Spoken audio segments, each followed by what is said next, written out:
മധുര യാത്രയിൽ എന്തായാലും ഉൾപ്പെടുത്തേണ്ട കുറച്ച് സ്ഥലങ്ങളാണ് ഈ വീഡിയോയിൽ ഞാൻ പരിചയപ്പെടുത്തുന്നത്.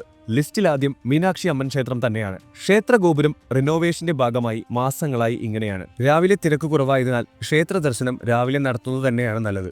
മധുരയുടെ മുഖമുദ്രയായ ഒരു കൊട്ടാരമാണ് ഈ കാണുന്നത്. തിരുമലൈ നായക്കർ മഹൽ.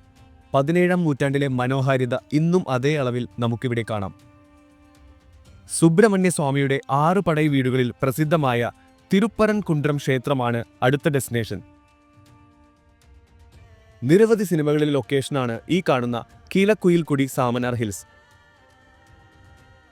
അതിമനോഹരമായ ജെയിൻ സ്കൾപ്ചേഴ്സ് ഇവിടെ കാണാം.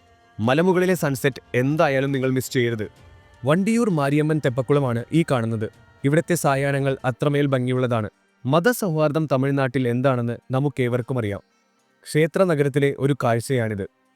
1841 പണി കഴിപ്പിച്ച സെന്റ് മേരീസ് ദേവാലയമാണിത്. കുറച്ചു സമയം സമാധാനത്തോടെ നിങ്ങൾക്കിവിടെ ചിലവഴിക്കാം. ചരിത്ര പഠനം ഇഷ്ടപ്പെടുന്നവർ എന്തായാലും കണ്ടിരിക്കേണ്ട ഒരിടമാണ് കീഴടി മ്യൂസിയം.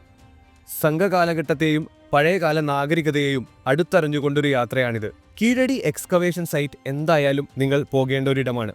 ഇൻഡസ് വാലി സിവിലൈസേഷനോട് സമാനമായ ഒരു നാഗരികത ഇവിടെ ഉണ്ടായിരുന്നു എന്നതിൻ്റെ തെളിവാണ് ഈ കാണുന്നത്. മധുരയുടെ ചരിത്രവും കഥകളും തുടരും.